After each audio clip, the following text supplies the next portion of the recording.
Welcome into episode number 165 of The Voice Behind the Voice. I'm Sean Aronson, the TV and radio broadcaster for the St. Paul Saints, an independent minor league baseball team in the Twin Cities. It is a frenetic pace at this point. We're almost halfway through the season, and a lot of things starting to pile up, including injuries for our team, which means signing new players. And on top of that, we've got the All-Star game that we're hosting in 3 weeks. So it is the next 3 weeks will probably be the most hectic of the season. It is just survive and continue to go on. Unfortunately, we just lost our first series since the end of May. Just the second series we've lost all year to the team that was chasing us. And so as of today, July the 1st, we sit a half a game in first place and 2.5 games up on a playoff spot. But to be very honest with you, I'm not really sure what's going to happen. We've lost three of the top 5 pitchers in this league. 2 were signed with organizations, one with the Milwaukee Brewers and one actually signed down in Mexico. And then the ace of our staff, who was the ace of our staff last year, is injured, and I'm not really sure what's going to happen, if he's going to have the injury taken care of or if he's going to try and pitch through it. But if he doesn't and winds up getting surgery or scoped or whatever he needs, that means 3 of your starting 5 rotation are gone. And as I said, 3 of the top 5 pitchers in this league by ERA are gone. And this is not a league that has a farm system that you can tap into. So this is where your manager comes into play, and he has to scramble to find arms and find pitching.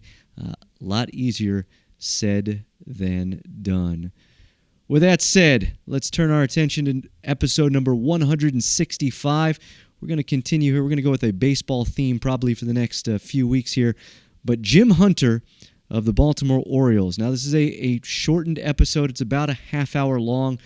He did not have a whole lot of time over at Target Field where we met, sat in the press box there, but he was gracious enough to give me 30 minutes.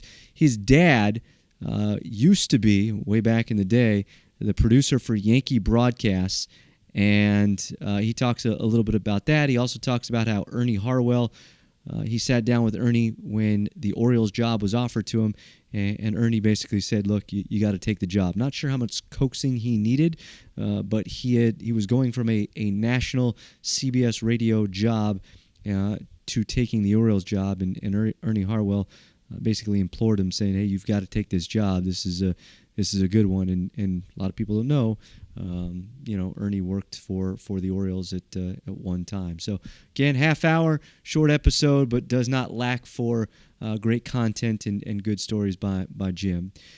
If you have not subscribed to the podcast, you can do so. iTunes or wherever you get your podcasts, be sure to rate us.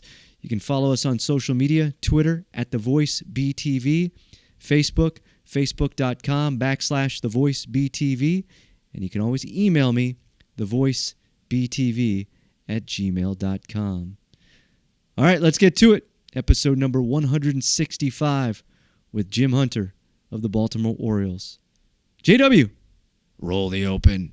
What also helped was when I got hired, he wrote me a handwritten letter, mailed it to my house in New Jersey, congratulating me, telling me that I was the right man for the job, and he thought the Orioles made the right decision, which was very, very helpful, because this guy was very popular. And when he left, there were a lot of fans that were annoyed, but he wanted to go home. Sure. He grew up in the Bay Area, and the Giants had a job for him, and, God bless him. He wanted to go home, and as it turned out, it worked out well for me, because there was the opening that I was interested in going to. So, it definitely, believe me, that first year was tough. Yeah.